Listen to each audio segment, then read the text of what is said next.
Bienvenue dans ce format de vidéo où nous voyons en quelques minutes une expression française. Alors aujourd'hui on va voir l'expression noyer le poisson. Cette expression elle est un peu étrange parce que noyer un poisson en fait c'est impossible. Le poisson il respire dans l'eau.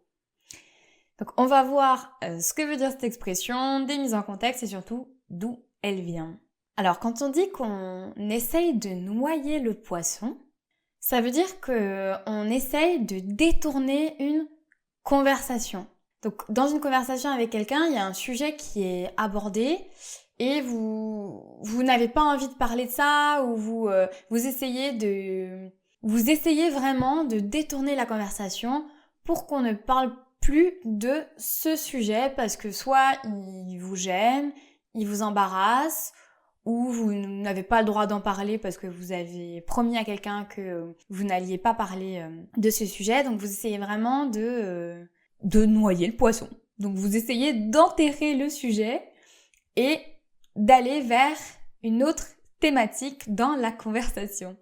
Je vais vous donner des mises en contexte, ça va vous aider à mieux comprendre. Voici une première mise en contexte. Donc souvent on peut dire que les politiques essayent de noyer le poisson quand ils n'ont pas la réponse à une question. Si on demande à un homme politique combien coûte un ticket de métro dans Paris, il va peut-être répondre « Ah, l'important, c'est pas combien coûte le ticket de métro, mais combien on peut rembourser chaque année les personnes qui prennent le métro. » Donc vous voyez, là, il a parfaitement noyé le poisson. En fait, il ne savait pas répondre à la question, donc il a détourné la conversation, il a dissimulé, il a un peu caché qu'il ne savait pas répondre en changeant un peu de sujet.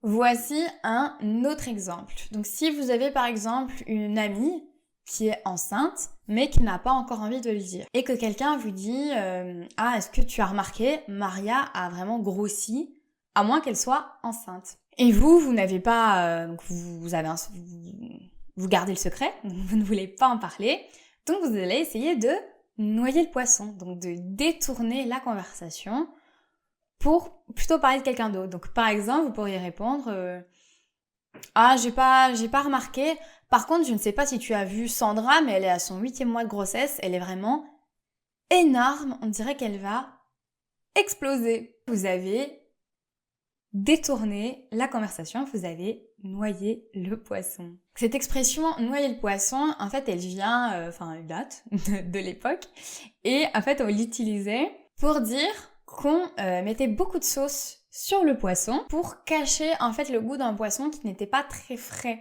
qu'il avait un goût fort, il était plus très bon. Donc on va mettre plein de sauce dessus pour cacher le mauvais goût du poisson. Voilà, c'est fini pour cette expression, c'est fini pour aujourd'hui. J'espère que cette vidéo vous a plu. Si elle vous a plu, pensez bien sûr à mettre un pouce. N'hésitez pas à me dire en commentaire s'il y a des expressions que vous voudriez que j'explique et que je mette en contexte. Je vous souhaite à tous une très très belle journée et je vous dis à très très vite.